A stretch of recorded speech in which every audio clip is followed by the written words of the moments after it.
கடந்த மாதம் போலீசாரால் சுட்டுக் கொல்லப்பட்ட 3 பேரின் குடும்பங்களை பிரதிநிதித்துவப்படுத்தும் வழக்கறிஞர் ராஜேஷ் நாகராஜன் புக்கிட்டமானின் வழக்கு விசாரணையில் தலையிட்டதாக கூறப்படும் மலாக்கா காவல்துறை தலைவர் ஜுல்கைரி முக்தாரை விடுப்பில் அனுப்ப வேண்டும் என்று கோரியுள்ளார். புக்கிட் அமானின் குற்ற புலனாய்வுத்துறை விசாரணையை மேற்கொள்ள ஒரு சிறப்பு குழுவை அமைத்திருந்தாலும் ஜுல்கைரி இந்த வழக்கு குறித்து பொது அறிக்கைகளை வெளியிட்டதாக ராஜேஷ் நாகராஜன் கூறினார். இது மலாக்கா காவல்துறையினரால் இன்னும் விசாரணை நடத்தப்பட்டு வருவதாக தோன்றுவதாகவும் பாரபட்சமற்ற தன்மை குறித்த கவலைகளை எழுப்புவதாகவும் அவர் கூறினார். புக்கிட் அமான் இதை விசாரித்தால் ஜுல்கைரி விசாரணையில் தலையிடுகிறார் என்பது தெளிவாகிறது என்று அவர் தெரிவித்தார். எனவே ஜுல்கைரியை விடுப்பில் வைக்க வேண்டும் அல்லது வேறு மாநிலத்திற்கு மாற்ற வேண்டும் என்று காவல்துறை தலைவரையும் உள்துறை அமைச்சரையும் அவர் வலியுறுத்தினார். புக்கிட் அமான் விசாரணை நடத்துவது உண்மை என்றால் புக்கிட் அமானின் அறிக்கை எங்கே? சிறப்பு பணிக்குழுவின் தலைவர் யார்? அவரது பெயர் நமக்கு ஏன் தெரியவில்லை என்று ராஜேஷ் நேற்று ஒரு செய்தியாளர் கூட்டத்தில் கேள்வி எழுப்பினார். பிரதமர் அன்வார் இப்ராஹிம் ஏற்கனவே விசாரணை வெளிப்படையாக நடத்தப்பட வேண்டும் என்று தெரிவித்திருந்ததையும் அவர் சுட்டிக்காட்டினார். கொலைக்கான தண்டனை சட்டத்தின் பிரிவு 302 கீழ் புக்கிட்டமானின் விசாரணை நடத்தப்படுகிறதா என்பதை வெளிப்படுத்தவும் ராஜேஷ் கேட்டுக்கொண்டார். இறந்தவர்களில் ஒருவரின் காதலி மீது 10 குற்றங்கள் பதிவு செய்யப்பட்டுள்ளதாக ஜுல்கைரி கூறியதை அடுத்து அவர் ஒரு குற்றவாளி என்பதை அவர் மறுத்தார். குற்றம் சாட்டப்பட்டு நீதிமன்றத்தில் குற்றவாளி என நிரூபிக்கப்பட்டால் மட்டுமே ஒரு நபர் மீது குற்றப்பதிவு இருக்கும் என்றும் அந்த பெண் ஒருபோதும் குற்றம் சாட்டப்பட்டதில்லை என்றும் அவர் கூறினார். ஜுல்கைரி இந்த விஷயத்தில் பொய் சொன்னதாகவும் துப்பாக்கிச் சூட்டில் இருந்து கவனத்தை திசை திருப்புவதாகவும் அவர் குற்றம் சாட்டினார். பெட்டாலிஞ்சயா காவல் தலைமையகத்தில் ஒரு காவல் அறிக்கை பதிவு செய்யப்படும் என்றும் அவர் தெரிவித்தார். சபா கோத்தகினபாலுவில் உள்ள ஒரு வணிக வளாகத்தில் பல குழந்தைகள் ஹெல்மெட்டால் தாக்கப்படுவதையும் சிலர் உதைக்கப்படுவதையும் காட்டும் வைரலான வீடியோ தொடர்பான விசாரணைக்கு உதவுவதற்காக 30 வயது மதிக்கத்தக்க ஒருவரை போலீசார் கைது செய்துள்ளனர். குழந்தை துஷ்பிரயோகம் மற்றும் வேண்டுமென்றே தீங்கு விளைவித்தல் தொடர்பாக பதிவு செய்யப்பட்ட புகாரை தொடர்ந்து இந்த கைது நடவடிக்கை மேற்கொள்ளப்பட்டுள்ளதாக கொத்தகினபாலு மாவட்ட காவல்துறை தலைவர் காசிம் முடா தெரிவித்தார். இச்சம்பவம் ஞாயிற்றுக்கிழமை இரவு சுமார் 11:55 மணியளவில் நடந்ததாக நம்பப்படுகிறது. இதில் மதரசா மாணவர்கள் குழுவும் ஒரு ஆணும் சம்பந்தப்பட்டுள்ளனர் என்று அவர் ஒரு அறிக்கையில் தெரிவித்தார். ஆபத்தான ஆயுதத்தால் தாமாக முன்வந்து காயம் ஏற்படுத்தியதற்காக தண்டனை சட்டத்தின் பிரிவு 324 மற்றும் குழந்தைகள் சட்டம் 2001 பிரிவு 31A ஆகியவற்றின் கீழ் வழக்கு விசாரிக்கப்படுகிறது.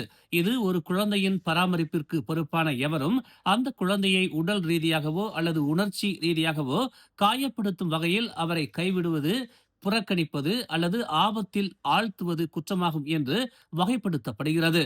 இந்த வழக்கில் ஊகங்களை தவிர்க்கவும் சம்பந்தப்பட்டவர்களின் தனி உரிமையை மதிக்கவும் காசிம் பொதுமக்களை வலியுறுத்தினார். தகவல் தெரிந்தவர்கள் அருகில் உள்ள காவல் நிலையத்தை தொடர்பு கொள்ளுமாறும் கேட்டுக் கொள்ளப்படுகிறார்கள் என்று அவர் கூறினார்.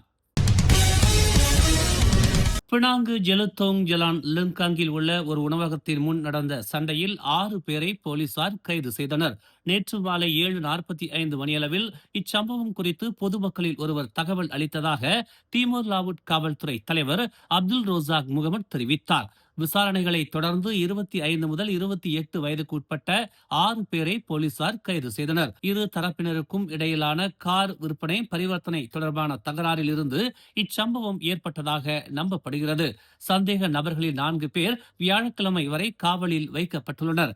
மீதமுள்ள இருவர் விசாரணைகளுக்கு உதவ இன்று இறுதி வரை காவலில் வைக்கப்பட்டுள்ளனர். இந்த மாத தொடக்கத்தில் 1,76,829 ரெங்கிட் லஞ்சம் வாங்கியதாக குற்றம் சாட்டப்பட்ட ஷம்சுல் இஸ்கண்டார் அகினுக்கு பதிலாக PKR தகவல் தொடர்பு இயக்குனர் அடாம் அட்லி மலாக்கா PKR தலைவராக தற்காலிகமாக நியமிக்கப்பட்டுள்ளார். PKR பொதுச் செயலாளர் ஃபுசியா சலே ஆடமின் நியமனத்தை அறிவித்தார். இது நேற்று அமலுக்கு வந்ததாக அவர் கூறினார். ஷம்சுல் ஹங்துவா ஜெயா PKR தலைவராக நீட்டித்ததாகவும் அவர் ஒரு அறிக்கையில் கூறினார். ஹங்துவா ஜெயா நாடாளுமன்ற உறுப்பினரான ஆடம் இளைஞர் மற்றும் விளையாட்டுத்துறை துணை அமைச்சராகவும் உள்ளார். ஏப்ரல் மாதம் நடந்த கட்சியின் பிரதேச தேர்தலின் போது ஹங்துவா ஜெயா PKR துணைத் தலைவராகும் முயற்சியில் அவர் தோற்கடிக்கப்பட்டதால் எந்த பதவியையும் வகிக்கவில்லை. இருப்பினும் பின்னர் அவர் மலாக்கா PKR துணைத் தலைவராக நியமிக்கப்பட்டார். சர்ச்சைக்குரிய தொழிலதிபர் ஆல்பர்ட்டை சுமத்திய குற்றச்சாட்டுகளுக்கு முன்னதாக பிரதமரின் மூத்த அரசியல் செயலாளர் மற்றும் PKR தலைவர் பதவியை கடந்த மாதம் ஷம்சுல் ராஜினாமா செய்தார் என்பது குறிப்பிடத்தக்கது. கினாபத்தாங்கான் நாடாளுமன்ற தொகுதி மற்றும் லாமாக் சட்டமன்ற தொகுதிக்கான இடைத்தேர்தல்கள் அடுத்த ஆண்டு ஜனவரி 24 நடைபெறும் என்று தேர்தல் ஆணையம் இன்று அறிவித்துள்ளது. தேர்தல் ஆணையத்தின் தலைமையகத்தில் நடைபெற்ற செய்தியாளர்கள் சந்திப்பில் வேட்புமனு தாக்கல் ஜனவரி 10 நடைபெறும் என்றும் முன்கூட்டியே வாக்குகளை செலுத்துபவர்களுக்கு ஜனவரி 20 வாக்களிப்பு நடைபெறும் என்றும் தேர்தல் ஆணைய தலைவர் ரம்லான் ஹாரூன் தெரிவித்தார்.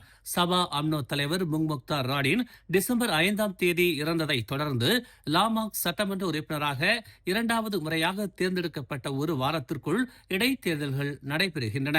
66 வயதான அவர் கடந்த மாதம் நடந்த சபா மாநில தேர்தலில் 153 வாக்குகள் என்ற மிக குறைந்த பெரும்பான்மையுடன் தனது தொகுதியை பாதுகாத்தார். சபாவின் முன்னாள் துணை முதலமைச்சரும் 6 முறை கினாபத்தாங்கான் நாடாளுமன்ற உறுப்பினராகவும் இருந்த முக்தார் 2022 ஆண்டு பொது தேர்தலில் 4330 வாக்குகள் பெரும்பான்மையுடன் நாடாளுமன்ற தொகுதியை தக்க வைத்துக் கொண்டார்.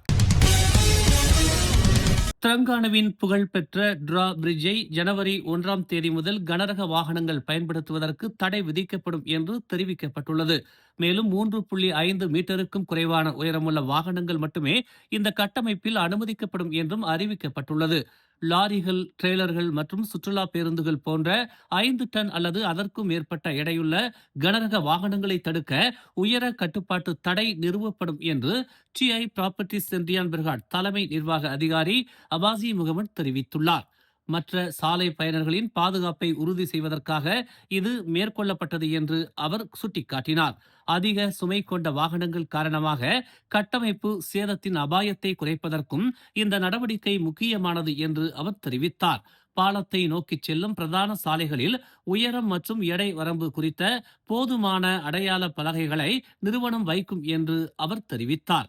புதிய விதியை பற்றி சாலை பயணர்களுக்கு நினைவூட்டுவதற்காக பாலத்தில் உள்ள LED திரைகளிலும் அறிவிப்புகள் காட்டப்படும் என்று அவர் கூறினார். கனரக வாகனங்கள் கோலானருஸ் பகுதியை கொலத்ரங்கானு நகர மையத்துடன் இணைக்கும் சுல்தான் மாமூத் மற்றும் மணீர் பாலங்களை பயன்படுத்தலாம் என்றும் அவர் கூறினார். மேலும் செய்திகளை தெரிந்து கொள்ள தமிழ் மலர் இணையதளம், தமிழ் மலர் செயலி மற்றும் மலர் டிவி யூடியூப் சேனலை வலம் வாருங்கள். எங்களோடு இணைந்திருக்க மலர் டிவியை பதிவு செய்து கொள்ளுங்கள். உறவுகள் மகிழ்ந்திட விருப்பம் மற்றும் பகிர்வு சேவையை சொடுக்கிடுங்கள்.